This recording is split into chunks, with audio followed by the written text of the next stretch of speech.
Assalamualaikum warahmatullahi wabarakatuh. Sampurasun. Dina materi ayeuna, Bapak bakal masihan materi empakakawi. Kompetensi dasarna hiji menelaah, mengidentifikasi, dan memahami rumpakakawi berdasarkan kaidah-kaidahnya secara lisan dan tulisan. Menjelaskan informasi yang terdapat dalam rumpakakawi secara lisan dan tulisan. Pengertian rumpaka nyaeta lirik lagu anu aya dina kawih. Kawih teh asal kecapna tina kawi. Kawih nyaeta ngalagukeun kawih atawa sisindiran jeung saterusna. Wal terus tipupuh. Kawih nu medalna kabaheullaan rumpaka kawih na teh sok nyokot tina wangun sajak atawa puisi. Biasana kawih sok dipirig ku gamelan. Nada nu digunakeun dina kawih nyaeta nada pentatonik. Anu patokana dumasar kana Aminati-lada. RMA Kusmadinata mere katerangan ngeunaan kawih. Nyaeta sekar, tembang atawa kawih. Ieu aya dua rupa. Hiji, sekar irama merdeka. Nyaeta tembang anu panjang pondok sorana jeung wirahmana sakarep-karep numutkeun raosna yangga. Numutkeun kangeunahan nu tembang kayaning, tembang buhun ranceg, tembang buhun raehan, beluk, kakawen, culuk, tembang cianjuran, tembang ciawian, jeung kakawihan dongeng. Nu kadua, sekar tandak nyaeta tembang anu ajeg wiletanana.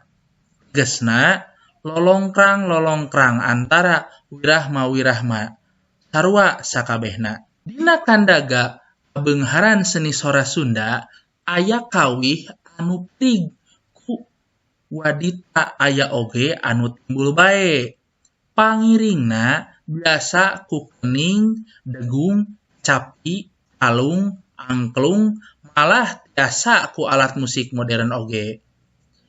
Kawih bagian tina kesenian Sunda nu diwangun ku dua unsur, nyaeta unsur seni musik jeung unsur seni sastra.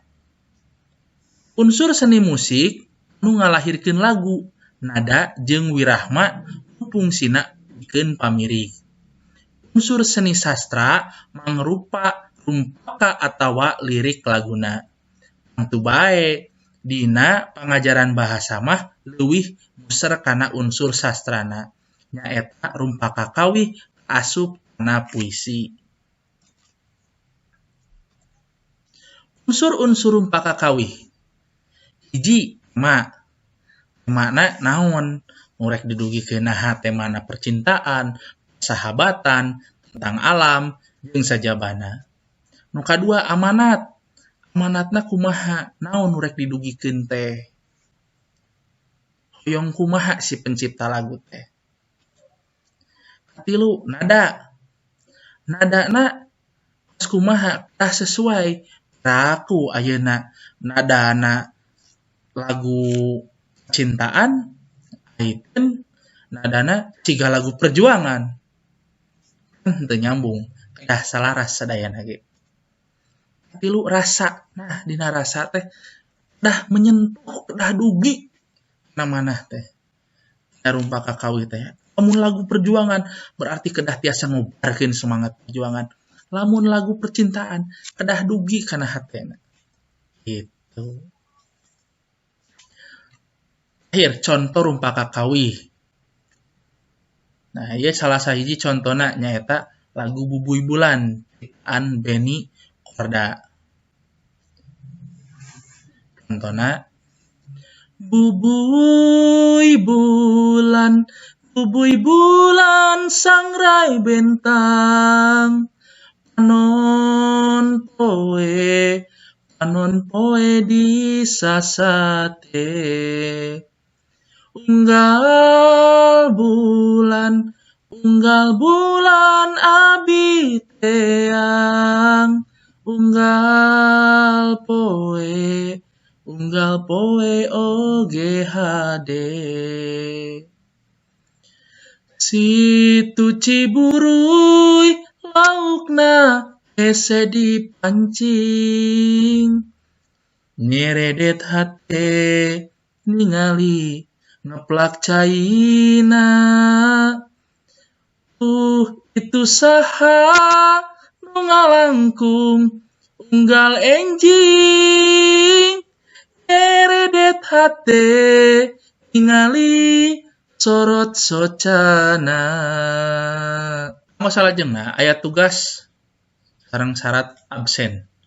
Tugasna hidep rekam suara hidep nu nuju ngawih 3 B. Direkam pas dikirimkeun kana WA Bapak Japri kenging dina grup. Laguna bebas. Bade lagu naon wae oge. Tapi lagu Sunda. Kenging lagu Korea.